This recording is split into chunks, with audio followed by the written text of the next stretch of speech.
딱 10분이면 여러분이 반도체와 함께 어떤 섹터를 보셔야 되는지 명확하게 알려드리도록 하겠습니다. 최근 증권가에서는 삼성전자와 SK하이닉스의 목표 주가를 줄 상향시키는 그런 리포트들이 나오고 있죠. 시티증권이 제시한 리포트를 보시더라도 삼성전자 46만원, SK하이닉스 310만원의 이런 목표 주가, 파격적인 목표 주가를 제시한 바 있습니다. AI 산업의 패러다임이 기존의 칩 생산에서 AI 서비스 고도화와 메모리 수요 폭발로 이어지고 있다는 것을 의미합니다. 가장 결정적인 근거는 엔트로픽 같은 AI 서비스 기업들의 정책 변화 때문인데요. 최근에 클로드 코드가 토큰 처리 한도를 대폭 늘리고 속도 제한을 2배로 확대하면서 AI가 한 번에 다루는 이런 정보량이 기하급수적으로 증가했다는 것을 우리가 알 수 있습니다. 이 얘기는 곧 서버에 탑재된 D램이 감당할 부하가 직전 예상치를 상회한다는 것을 의미하는 겁니다. 시티증권은 이런 실질적인 AI 서비스 확장이 범용 메모리 가격을 밀어올리는 가장 강력한 엔진이 될 것이다 라고 이렇게 분석을 했는데, 또 한 가지 포인트가 있죠. 새로운 규격의 등장입니다. 바로 소캠2와 관련된 내용인데, 메모리 규격의 진화 역시도 수익성을 극대화하는 요소라고 얘기하고 있습니다. 저전력 메모리 LPDDR을 서버와 워크스테이션에 최적화된 소캠2 모듈이 이제 본격적으로 채택되면서 모바일용 D램 수급에도 비상이 걸리는 겁니다. 엔비디아의 차세대 플랫폼이 이 규격을 대거 채택하면서 스마트폰 제조사들도 물량을 확보하기 위해서 더 높은 가격을 지불하게 되었고, 이게 결과적으로 메모리 전반의 가격, ASP, 평균 판매 단가를 끌어올리는 효과를 나타내고 있는 겁니다. 이 다음에 보시는 이 차트는 코튜 매니지먼트의 분석 자료인데, 에이전틱 AI 등장이 메모리 반도체 수요에 어떤 질적인 변화를 가져오는지 극명하게 보여줍니다. PC에서 2005년도 PC에서 모바일, 그리고 태블릿과 클라우드, 그리고 5G 폰에서 AI 에이전틱까지, 지금 여기까지는 인터넷 사용자당 D램 수요는 꾸준히 증가해 왔지만 그 기울기는 여러분들이 보시는 바와 같이 완만했다는 것을 알 수 있겠죠. 하지만 이렇게 에이전틱 AI가 나타나면서 인터넷 사용자당 D램 수요는 꾸준히 증가해 왔지만 급진적으로 수요가 증가한다는 것을 우리가 알 수 있습니다. 그래서 이렇게 수직에 가까운 기울기가 나타난다는 것은 인터넷 사용자당 필요한 D램의 용량이 현재의 약 5배 수준으로 급증할 것이라는 예측이 나왔기 때문입니다. 이해되시죠?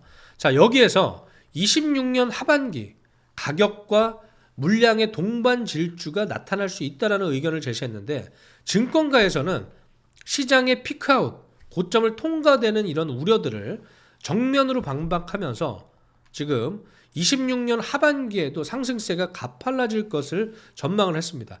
특히 HBM 가격 같은 경우에 4분기에만 전분기 대비 30% 이상 추가 상승할 것으로 보고했고, D램은 200%, 낸드는 186%, 그리고 기업용 SSD 역시도 267%의 전년 대비 성장률 전망치를 일제히 상향 조정하는 흐름들이 나왔는데, 지금 교보증권에서 나온 DDR5의 가격 전망만 보시더라도 이렇게 급진적으로 상승하는 추이를 여러분들이 확인하실 수 있으실 것 같습니다. 자, 이제 그렇다면 반도체는 AI 인프라를 넘어서 서비스 체인으로 발전할 수 있다라는 얘기입니다. 시티증권에서는 90일간의 단기 상승 촉매제를 HBM3에서 HBM4 시장 진입에 따른 이런 압도적인 수혜를 바라보고 있다라고 예고를 했습니다. SK하이닉스 역시도 HBM 시장의 지배력을 바탕으로 영업이익 251조 원이라는 이런 경이로운 수치를 달성할 것이다라고 내다봤고, 이제 AI 산업이 단순한 부품 확보 단계를 넘어서 실제 서비스가 고도화되고 있고 메모리 사용량을 무한히 확장하는 인프라의 질적 성장 단계에 진입했다라는 것을 여러분들이 아실 수 있을 것 같습니다. 제가 지금까지 말씀드려왔던 P, 가격과 Q 물량이 동반 상승하는 사이클에 진입했다는 것을 여러분들이 이해하실 수 있을 거라고 생각이 듭니다.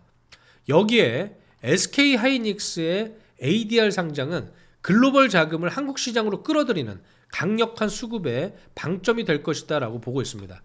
자, 그럼 먼저 삼성전자와 SK하이닉스 그리고 SK스퀘어, SK하이닉스의 지분을 가지고 있는 SK스퀘어뿐만 아니라 전공정의 어떤 핵심 기업들, 원익 IPS라든지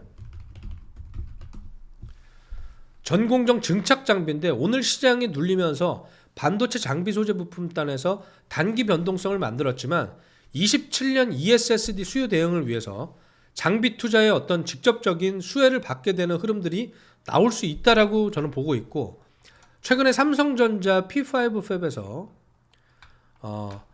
착공을 27년으로 예상을 했었는데 26년 7월까지 좀 당기겠다 라는 의견이 나왔습니다. 그렇기 때문에 여기에서 나오는 전공정 또는 증착장비사들이 상당히 긍정적인 흐름이 앞으로도 전개될 수 있다라고 보고 있습니다. 또 마찬가지로 최근에 주가 상승 측면에서 상당히 긍정적인 흐름을 보여줬던 주성 엔지니어링 역시도 오늘 시장이 조정받으면서 같이 이렇게 조정받는 흐름이 나왔지만 이렇게 아랫꼬리를 잘 말아 올리면서 또다시 상승 여력을, 상승에 대한 기대감을 만드는 차트의 어떤 패턴들이 형성되고 있다라고 보실 수 있을 것 같고, FST를 보시더라도 이 FST 같은 경우에 EUV 펠리클 국산화의 선두주자죠. 그래서 삼성전자의 2나노 공정 핵심 파트너입니다. 그렇기 때문에 26년 말부터 실제 양산 물량이 가시화되면 퀀텀 점프를 할 수 있는 그런 흐름들이 나올 수 있지 않을까라고 보고 있고, 후공정에서 한미반도체 같은 이런 본더사들, 마찬가지로 한화비전의 자회사 한화세미텍도 TC몬더를 하고 있는 회사죠. 그렇기 때문에 같이 관심을 가져봐야 된다라고 말씀드릴 수 있을 것 같고, 테크윈 같은 기업들도 26년 실적 성장에 어떤 폭발적인 해가 되지 않을까라고 보고 있습니다. 물론 주가 측면에서는 단기 조정을 받았기 때문에 뭐 추가적인 낙폭의 가능성도 있겠습니다만, 이 회사가 역시 HBM용 큐브 프로버랑 핸들러 매출이 전년 대비 한 200% 이상 급증할 것으로 보고 있기 때문에 긍정적인 흐름이 나오는지 한번 지켜볼 필요가 있겠다라고 말씀드리고, PSK 홀딩스 역시도 2.5D 패키징에 필요한 리플로우 장비라든지 디스컴 장비까지 다 하고 있기 때문에 여전히 추세적인 상승 랠리를 보여줄 가능성이 있다라고 보고 있고요. 이오테크닉스 역시도 어닐링 장비인데 오늘 좀 심각할 정도로 주가가 많이 하락을 했습니다. 그래서 추가적으로 단기 매물이 많이 쌓여 있기 때문에 라운드를 잘 그려주면서 조정 국면을 잘 매물을 잘 소화해주는 손바뀐 패턴이 나오는지 흐름을 지켜보면서 좀 대응할 필요가 있겠다라고 말씀드리고, 레이저 마킹이라든지 어닐링 분야에서 글로벌 1위 기업입니다. 그렇게 좀 보실 필요가 있겠고, HPSP 역시도 마찬가지로 고압수소 어닐링 장비의 어떤 독점 기업이죠. 그렇기 때문에 선당 공정 비중이 높아질수록 수익성이 극대될 수 있다라고 말씀드리고, 얼마 전에 주식의 전기에서 파크 시스템즈 같은 경우에도 관심주로 제가 제시를 해드렸는데, 요날이죠. 요날 관심주로 제시해드리고 이때도 충분히 추가적인 상승 랠리가 나올 수 있다. 20만원대 후반을 잘 지지해주는지 흐름을 보자라고 말씀드렸는데, 여전히 비슷한 관점에서 AFM 원자 현미경 시장에서 글로벌 1위를 하고 있는 기업이기 때문에, 과거에는 광학장비에서 이제 반도체 밸류체인으로 속하는 그런 흐름이 나왔기 때문에 여전히 관심 있게 보셔야 된다라고 말씀드리고, 원익, QNC 같은 이런 소모품사들 여전히 오늘 조정받았지만 강하게 저점을 받아주는 흐름들이 나왔기 때문에 여전히 관심을 가져보셔야 된다라고 말씀드리고, TCK 같은 소모품사들도 마찬가지로 긍정적인 흐름이 조금씩 전개될 수 있다라고 말씀드리고, 또 한 가지 월덱스라는 기업도 소모품사에서 상당히 긍정적인 흐름이 나올 수 있는 기업입니다. 그렇기 때문에 긍정적인 흐름이 나올 수 있는 장비 소재 부품의 이런 종목들이 지금 현재도 충분히 많다는 것을 다시 한번 말씀드리고 싶고, 솔브레인이나 동진세미캠, 그리고 뭐 한솔케미칼 같은 이런 소재 기업들에서도 26년 하반기 테일러 팹이 양산에 가동하기 시작하면 또다시 없다가 생기는 수요가 급진적으로 증가할 수 있기 때문에 관심 있게 지켜보셔야 된다라고 말씀드립니다. 자, 그렇다면 이제는 반도체 기업이 좋은 건 알겠는데 여기에서 같이 확장될 수 있는 산업의 흐름을 알아봐야겠죠. 반도체가 AI의 지능을 담당하는 두뇌라고 한다면 이 섹터는 AI의 두뇌를 가동하는 심장이라고 볼 수 있겠습니다. 이제 시장의 관심이 AI 칩 확보에서 전력망, 그리드 확보라는 새로운 병목 구간으로 흘러가고 있다라고 보시면 될 것 같은데, 아무리 뛰어난 GPU가 있더라도 이걸 구동할 전력이 없으면 무용지물이 되겠죠. 그래서 제가 말씀드리고 싶은 건 이 과정에서 에너지 헤게모니가 국가안보와 직결될 수 있다는 것을 말씀드립니다. 빅테크 기업들은 탄소 중립을 유지하면서도 끊임없는 전력 확보를 위해서 원자력, 소형 SMR, 그리고 천연가스를 기저부하로 다시 불러들이고 있고요. 이런 에너지 섹터가 단순한 공공 유틸리티를 넘어서 기술 패권을 결정짓는 이런 핵심 인프라 자산으로 재평가받는 근거가 될 수 있겠다라고 저는 판단을 하고 있습니다. 이 거대한 흐름 속에서 미국과 한국 기업들이 각각의 역할을 나누어서 맡고 있는데, 미국 같은 경우에는 차트를 보시면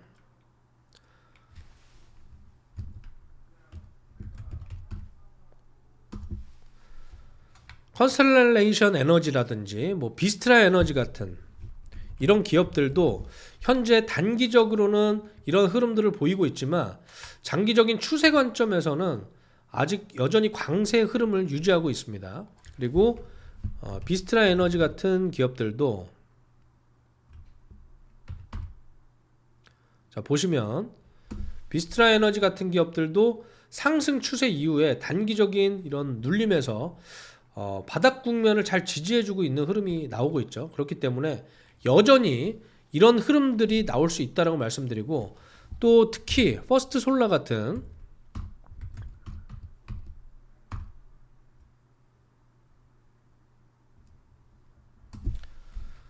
이런 반도체 태양광 기업들도 이런 기술 표준이 시장을 좀 주도하는 흐름들이 나올 수 있기 때문에 저점에서 이렇게 라운드를 그려주면서 강세를 나타내고 있기 때문에 한국의 SMR뿐만 아니라 해상 풍력주들, 그리고 특히 더 나아가서 태양광과 관련된 비중국산 폴리실리콘을 활용하는 이런 반도체에서도 또 우주항공, 스페이스X의 에너지원으로 확장될 수 있는 이런 기업들은 기존의 어떤 가치평가의 틀을 깨는 새로운 흑자 전환의 흐름과 함께 또 새로운 모멘텀이 열리고 있는 것이 아닌가라고 좀 보고 있습니다. 그렇기 때문에 한국의 반도체 기업들뿐만 아니라 이런 소재 기업들뿐만 아니라 태양광이라든지 비중국산 폴리실리콘을 하는 기업들, 그리고 앞으로 또 성장할 수 있는 에너지 기업들에도 같이 한번 여러분들이 시장에 관심을 가져보시면 긍정적인 흐름이 나올 수 있을 것 같다라고 말씀드리면서, 주식의 전기 채널에서는 매주 월요일, 수요일 밤 8시에 깜짝 라이브를 통해서 종목 콘서트를 진행합니다. 여러분들 구독과 좋아요를 반드시 누르시기 바라겠고, 이런 삼성전자와 SK하이닉스의 추세를 잘 살펴보시면서 단기적인 변동성을 긍정적인 흐름이 전개되는지 여러분들이 함께 지켜보시면 될 것 같습니다. 오늘은 여기까지 하도록 하고요. 라이브에서 여러분들과 함께 하도록 하겠습니다. 감사합니다.